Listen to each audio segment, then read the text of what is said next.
Здраво и добре дојдовте на подкастот на Доење со љубов. Јас сум Наташа Цветановска-Тодосовска, сертифициран специјалист за доење, која стои зад брендот Доење со љубов, а во овој подкаст најискрено разговараме на сите теми од секојдневието на семејствата, погледнати низ призмата на доењето.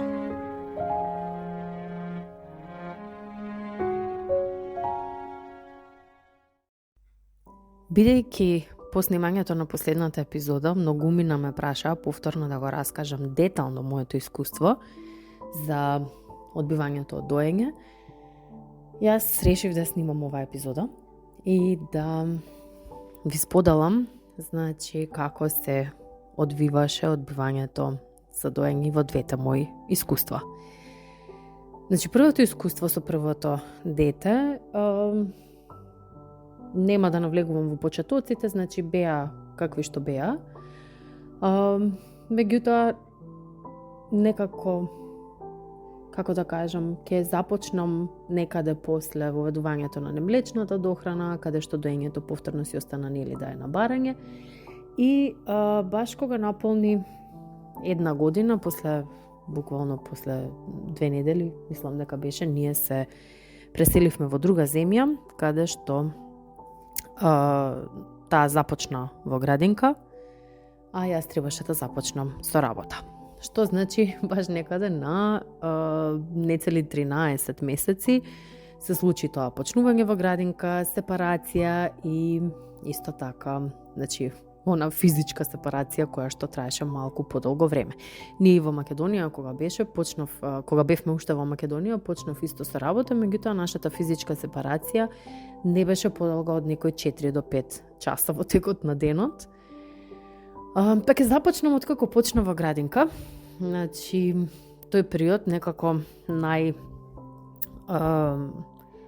најтака специфичен ми беше, бидејќи јас од овој аспект многу, неприметно, едноставно ни се намалија подоите. На почетокот не, би кажала не веднаш, бидејќи со секој почеток во градинка, веројатно сите кои што имаат поголеми дечиња тоа го знаат, започнува еден таков малку потежок период на разболување, зачестено разболување, зачестени вирози, бактериски инфекции и кај нас тоа траеше 3,5-4 месеци, каде што навистина беше многу интензивно. Мислам дека дел од тие интензивни емоции и фрустрации доаѓа и од тоа што сме ние во друга земја, каде што едноставно работите не функционираат на начин на кој што јас бев навикната да функционираат како во Македонија. Се беше тука поразлично. На се што најдов, тоа е предмет буквално на една друга тема и на една цела подкаст епизода. И во тие моменти доењето едноставно, да речам, може и се врати како фаза новороденче некогаш. Се сеќавам дека дури имаш една ситуација на 1 месец од кога тргна во градинка на еден таков лош стомачен вирус, каде што буквално повраќаше од се. Вода ќе ја даде в чашка, ќе се напиеше, ќе ја повратеше водата, само кога цицаше, него повраќаше млекото. Инаку се повраќаше, цврста храна, вода, било што, нонстоп повраќаше. Тоа траеше 2-3 дена и мислам дека јас тогаш бев најпреплашена во животот, бидејќи сите оние моменти кога ги слушаме дехидрирање, мислам дека тогаш прв пат бев навистина во паника, што видов дека веќе вода повраќа. Тие моменти, тогаш стварно имав новороденче на 13 месеци, кој што цицаше на секој половина час. Меѓутоа, фала Богу дека сето тоа беше и како прифатливо за мене и ни најмалку не ни помислив, како е ова толку интензивно цицање. Но потоа, како што си тргна некако, да кажем, после тие 3-4 месеци на, имунолошка адаптација кај моето дете, како што си тргна во градинка, некако после тоа почнаа подоите да се намалуваат сосема спонтано. Кога бевме, например, за викенд, имавме нешто повеќе подои, особено кога бевме дома и кога си лежевме заедно, кога имаше гушкање, такви моменти, што уште еднаш се потврдува оној момент дека баш доењето е многу повеќе на врската, допирот, контактот, отколку баш само, храната или млекото, дека е во прашање. бидејќи кога си беше во градинка, кога имавме ние преку неделата таа физичка сепарација од многу повеќе часови, немавме некаков проблем. Значи, буквално немаше, не знам да забележам нешто посебно кај незе. Со тоа што нормално кога ќе се видевме, кога ќе се вратевме, прво сакаше да цицам, па после тоа да си играме и се друго да правиме. Меѓутоа и следно мислам дека беше и тоа што со тек на време исто многу спонтано се намали. Значи, кога ќе се вратев дома, не помислуваше на цицање веднаш, туку на гушкање, на да ми покаже нешто од градинка, што направила, не знам што донела, нешто што креирале таму. И останавме некако повеќе на само подој за заспивање. Знам, се сеќавам дека особено имаше многу турбулентни периоди, значи прво многу мирни, неколку месеци, па после наеднаш драстична промена и турбулентен период кога растеа заби. Значи тоа многу добро го памтам, бидејќи за мене беше првиот шок на дете кое што плаче во ноќта, навистина има многу голема мака, а нема температура, не е болно и значи навидум ништо не му е. Јас не можев да сватам, значи како да му помогнам. Тогаш првпат мислам дека и доењето не ни помогна. Значи имавме момент каде што детето плачеше, јас и дури со доење не можев да го смирам и бев дури на мисла едноставно во 4:30 веќе да земам да возиме во болница кога таа заспа и се смири. За да сватам дека биле заби. Едноставно дека се работело за, и тоа мислам дека беа тројките или четворките, некои од тие такви фамозни, многу тешковадечки, да речам, заби. И меѓутоа кога ги видов дека веќе се појавија, дека излегува на површината, повторно тој турбулентен период се смири и ние имавме навистина после тоа, пример некоја еднаш будење на вечер, гушкање или доење само кога ќе се разбудеше, ако ја преспие помирно вечерта, значи ќе станеше са бајлето, ќе цицаше пред градинка и ќе цицаше за спивање. Со тек на време некако како што тера обврските, исто така на сабајле, прво се кратеше време траењето на цицањето, кога ќе станеме или кога требаше да се спремаме за во градинка, да брзаме за на работа, така што и самото траење на тој подој, например, од она комотно си лежам и немам проблем, долеле морам да станам брзо и да стигнам и на работа и во градинка да го однесам детето, некако се скрати, ајде дојди 2 секунди, само ајде и брзо да се спремаме. Понатаму и незината желба и навика за станување или одење во градинка едноставно го некако спонтано го изфрлија тој момент на утринско, да кажам, доење и останавме само за подој за спивање.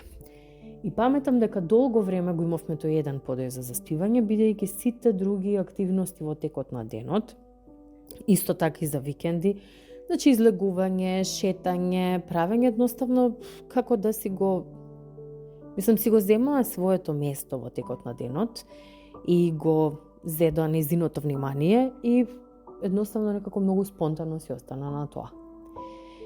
Сега со незе, кога веќе подолго време го имавме тој еден подој за заспивање и имаше речиси 2,5 години, некако, притисок и од општество, муабети, од страна, па 2,5 години. Иако искрено, јас и немав некои многу големи притисоци, земајќи во предвид дека бевме сами во странство, никому не требаше да му давам отчет за тоа дали цици или не, овде, фала Богу, никој не се, воопшто мислам, не те ни прашува, немаш ни некој таков коментар. Така што навистина не можам да речем дека бев под некој голем притисок или било што, коментари добивав само од поблиската средина, да кажам, кога, например, ќе ме прашаа уште цица и така натаму.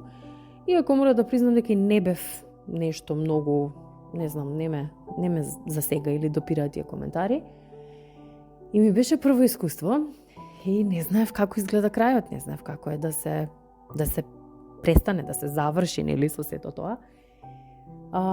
Да, имаше моменти кога ми беше навистина напорно, земајќи во предвид дека и самото наше селење, и мислам, тука сакам да кажам, во одбивањето игра многу повеќе фактори улога, отколку самиот момент. И најчесто да знаете дека и е така, значи кога мајката се решава да го одбие детето, не е самото доење во игра, туку многу често се повеќето фактори од страна, незиниот умор, кој што произлегува од секојдневието, работите со кои што исто така треба нели да се справи во незиното секојдневие. И така беше веројатно, не знам, и кај мене, каде што и сакав да одбијам и не кев да одбијам и така некако имав многу измешани емоции. Меѓутоа беа моите родители на посета кај нас и таа со баба и си легнуваше 3-4 вечери поред, си заспиваше со приказна без никаков проблем. Јас видов дека, мислам, без никој да тера, едноставно така спонтано си беше, јас видов дека градите немам проблем во тие 3-4 дена, навистина дека ништо не се случува и си реков, аха, добро, значи еве вака некако спонтано завршува се. Тоа што никој веројатно не ме спремија, дека кога си замина баба и дедо и, кога си замина, кога јас отидов да ја заспиам повторно, таа едноставно ми рече дај ми сега да цицам, што си е многу нормално, значи од овој аспект. Меѓутоа јас бев малку збунета и сега нели повлечена од сите оние размислувања, веќе ако еднаш престанеш не смеш да дадеш, па како така на детето му правиш нели давај, не давај и така натаму. Јас во тој момент застанав некако и реков, не, ти си сега, нели, веќе поголемка, со баба како заспиваше. Меѓутоа, кај незе дојде до некаков мал револт, каде што почна некако, ама не, ама јас сакам и така натаму. Некако успеавме да се спогодиме, немаше плачки, немаше драми, се спогодивме некако и некако, ајде ки раскажам истата приказна, знам со едно пиленце и така натаму.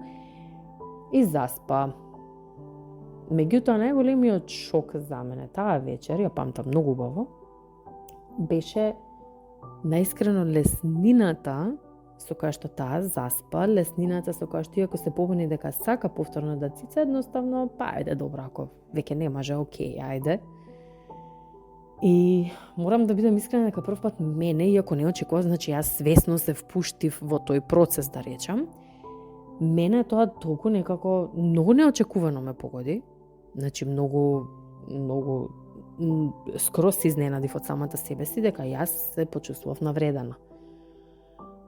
Се почувствував малку шокирана и знам дека е многу од овој аспект, значи знам дека тоа чувство е многу легитимно, знам дека си е многу нормално, меѓутоа истовремено се чувствував помалку себично заради тоа што си реков, па сега, зошто се чувствувам вака, што ли сакав за моето его да биде задоволено, сакав да плаче, да се препелка по земја, едноставно за да ми покаже колку тоа изначело.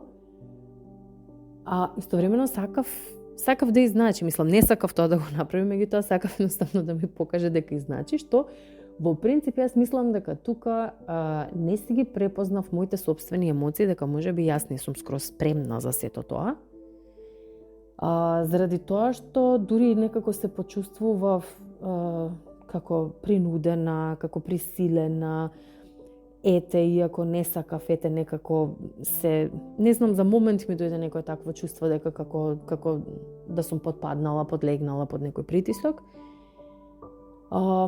И следниот ден така си имав малку време да си ги селектирам емоциите, да си ги обработам убаво, да сватам што е како е.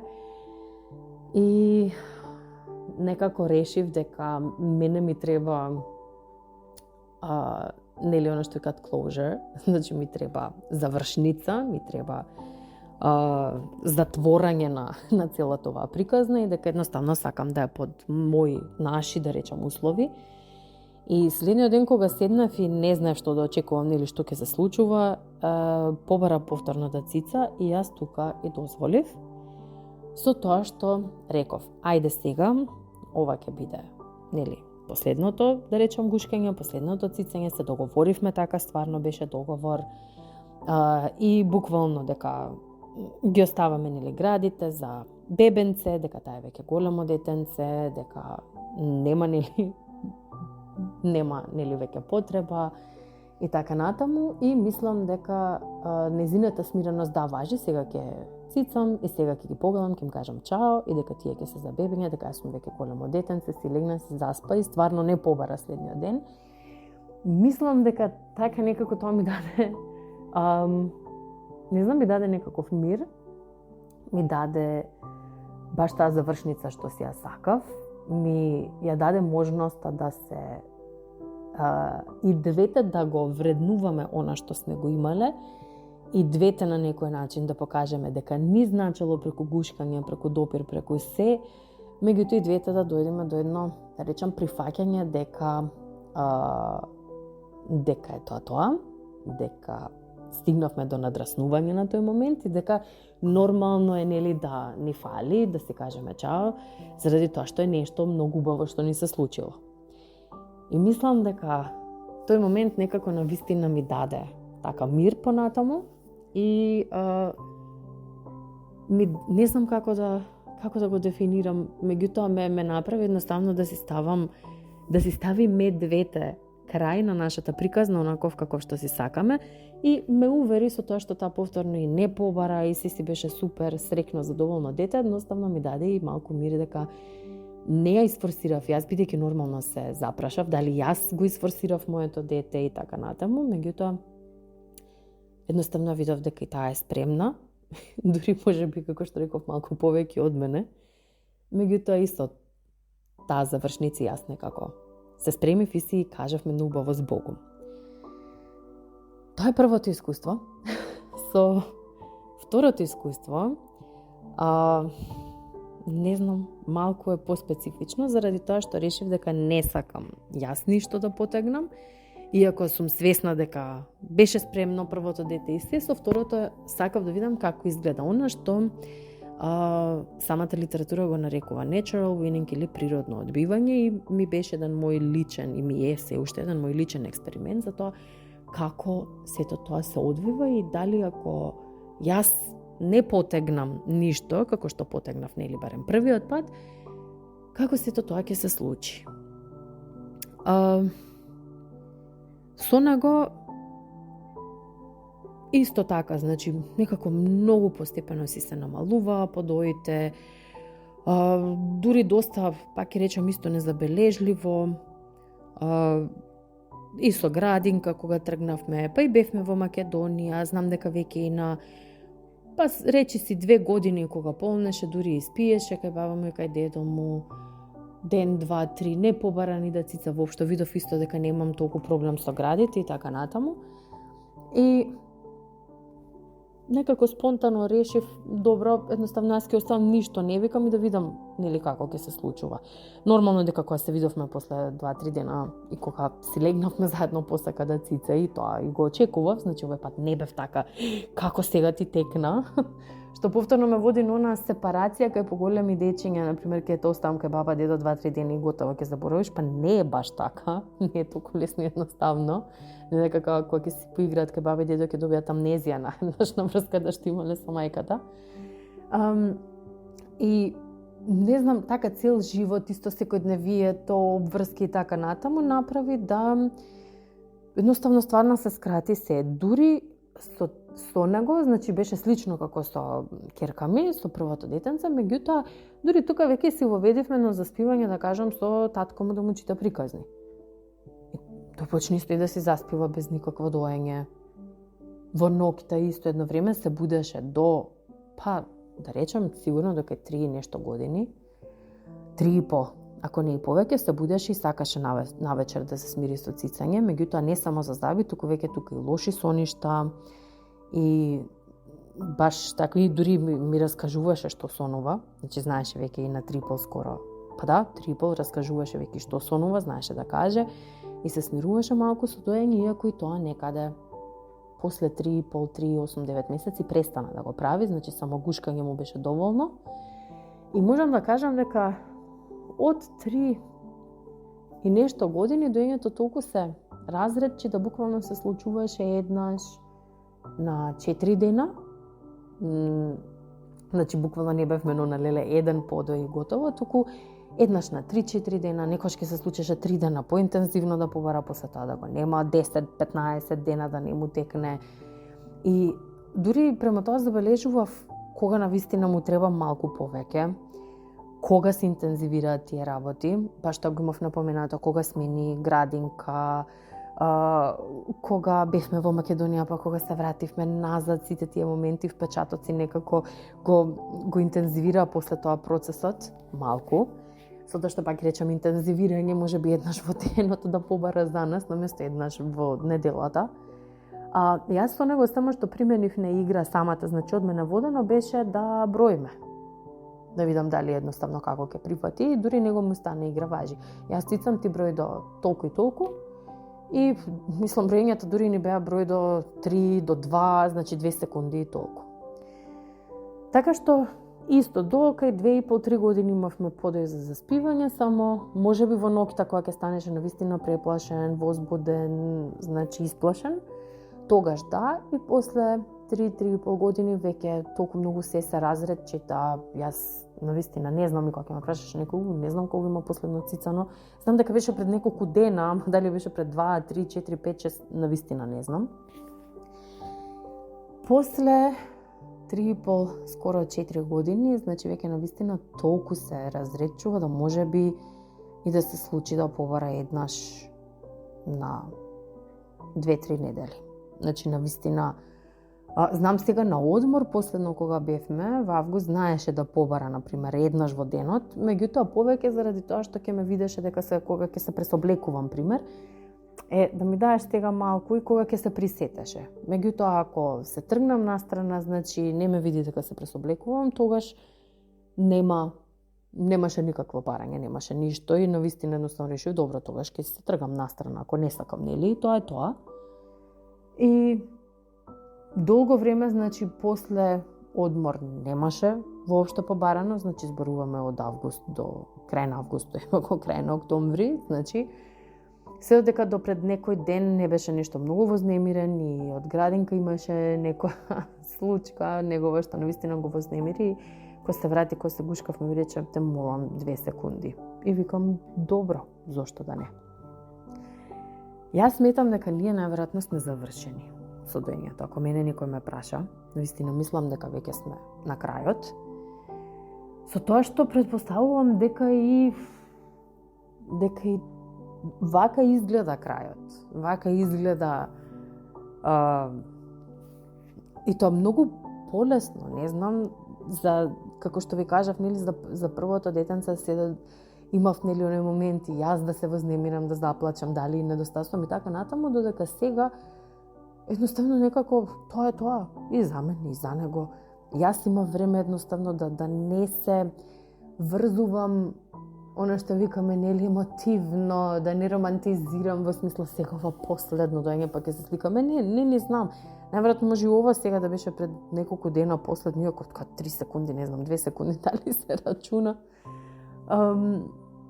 Едноставно веројатно така и некако ќе си остане, и тоа е тоа, и повторно можам да го забележам моментот на она живот, секојдневие, обврски, шаренила, растот нивни, развојот нивни, и дека навистина тоа е. Ета го тој момент навистина помеѓу природното што го читав и во книгите, дека доколку оставиме природно, најчесто се случува помеѓу 2 и 4 години. И навистина така беше, помеѓу 2 и 4 години огромна разлика се случи, со тоа што после 2 веќе стана толку да речам нефреквентно, толку непостојано, што мислам, јас и тоа да го напоменам, јас и немам веќе лактација во принцип одамна, тука доењето едноставно е навистина само на рефлексот за цицање, да се задоволи близината, контактот, себерегулацијата. Знам, може многумина ќе помислат, леле, 4 години и срамота и така натаму. И со сите тие моменти јас сум многу помирена, значи тие што се такви моменти на предрасуди и така натаму, јас сум многу помирена, пак ќе речам, јас не сум во околината каде што мене некој ова може да ми го кажува, да ми го префрла или да ми зборува за сето ова, туку навистина сум си доста отргната од сите тие коментари. И повторно ќе речам и да ги има, не дека ме допираат, воопшто не ме допираат.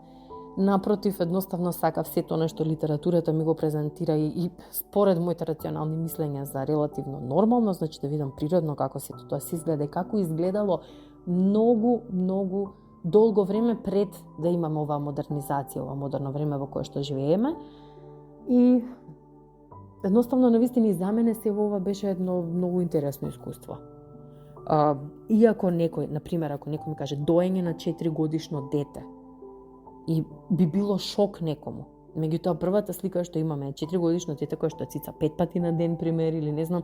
Не, јас воопшто не се чувствувам одамна дека дојам, туку повеќе се чувствувам дека во даден момент кога на моето дете му е навистина тешко, тој даден момент, како што реков, еднаш во 2 месеци веќе, кога му треба емотивна регулација, сака да дојде буквално броиме до 2 секунди, онака едноставно само да знае дека нешто што си имал, некоја константна, дека сепак е уште тука. И сметам дека веројатно завршивме и ние, само што ете така, за разлика од претходната приказна, тука нема некој емотивен момент каде што се викаме чао, туку буквално многу спонтано си го надраснуваме сето тоа, како веројатно кога ќе се седам кога последен пат сум, не знам, направила нешто што одамна не сум го направила, некој рецепт што не сум го изготвила претерано многу одамна, или леле, чекај, кога престанавме ни ова и ова да го правиме, едноставно спонтано. Кога сме го надраснале, кога веќе не ни било потребно, меѓутоа тоа не е обично од денес за утре, не правиме такви промени од денес за утре, сечеме нагло, туку едноставно многу полека, кога ја немаме потребата, едноставно ја проречуваме и со тек на време едноставно избледува. Така што предпоставам дека и ова е баш еден таков момент. И јас како и литературата го препознавам како многу природен, како многу спонтан, заради тоа што нема емоции, нема крај со фанфари, со солзи, со драми. Едноставно, животот продолжува и ние си продолжуваме понатаму без воопшто да забележиме кога ние сето тоа сме го пораснали и сме го отставиле зад себе. Можам да кажам дека позитивно искуство и можам да кажам дека доколку би имала други деца, дека дефинитивно би го повторила второво искуство, заради тоа што токму ме има спасено од драми, од плачки, од завршници, од притисоци, од краеви, туку едноставно сето ова сум го живеела буквално без никаков, без нула притисок, без некој било што да ми каже и сум среќна што на некој начин сум имала можност да одговорам на моето дете на потребите, да не му го направам тоа буквално како никаков притисок. И некако сметам дека доколку не сме нели во ситуација каде што навистина ние самите, значи пак ќе речам, ова не е момент во смисла јас промовирам дека сите треба вака да правиме. Ова си е мое лично, индивидуално искуство кое што воопшто не би сакала никому да му го наметнам. Во модул 14, како и во сите мои постови, јас секогаш викам, доењето е врска. Значи, доењето е врска, може детето да ја надрасне, може мајката да ја надрасне, може двајцата спонтано да се ја надраснат вака со тек на време. Меѓутоа, ако мајката ја надрасне пред детето, мислам во смисла ја надрасне, не сака веќе да биде дел од тоа, и тоа е сосема во ред. Значи, нема поента од да се извадат не знам си какви факти, енциклопедии или било што тука, или да се тера мајката да има грижа на совест доколку не одговори на детето или дека е лоша мајка или било што. Не. Значи, ништо што правиме во животот, кога го правиме од љубов, не треба да го правиме со никаква присила. Значи, присила и љубов не одат, нели, заедно.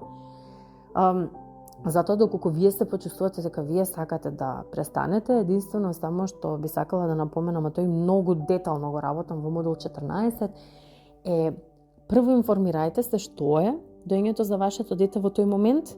Значи, може се работи за бебе за 3 месеци, што е доењето за 3-месечно бебе, што е доењето за 9-месечно бебе, што е доењето за 1-годишно дете, 2-3 годишно дете. Значи, има многу различна функција во дадени моменти и да се потрудиме да го земеме мотивното кај нашите дечиња, највеќе во предвид, кога пробуваме нели да се дистанцираме ние од таа врска, да го земеме мотивното и едноставно да знаеме како најдобро да му пристапиме на нашето детенце и без да му ги повредиме емоциите, значи ја сепак да бидеме тука за него. Тоа е тоа што модул 14 го обработува, а тоа е тоа кое што јас овој пат едноставно наискрено не сакав да вложам труд да го направам, затоа што тоа, пак ќе речам, тоа е труд. Тоа е вложување труд, ама јас не се почувствував дека дека јас сум завршила со врската, не напротив, баш си имав и влезено, значи во тоа дека ќе видам како ќе се одвива. Ако ми стане пренапорно, да, тогаш и јас ќе бев таа која што можеби ќе сакав да го престанам сето тоа. Да не должам многу. Значи тоа беа моите две искуства, пак ќе речам, мои две индивидуални искуства. Немаат никаква врска со тоа што е најдобро или како е, и секој искуство, пак ќе речам, си е бескрајно индивидуално и не мора да значи дека воопшто ќе биде слично како некое друго. Така што се надевам дека барем, ако ништо друго, не знам, ви дадов некаква перспектива и дека да, децата најчесто стварно, ако ги оставиме, најчесто, значи ќе самите ќе си го престанат сето тоа. И не знам да ви дадам може би сте некаква перспектива дека не е толку интензивно и дека не треба толку многу да се секираме и да не фаќа паника дека ќе биде бескрајно многу. Особено кога ќе излезат забите, кога детето ќе се постабилизира, да речеме, емотивно, после мислам дека е нешто од аспектна фреквенција полесно. Тука ќе ве поздравам и ќе ви посекам се најдобро до нашето следно дружење со следната подкаст епизода.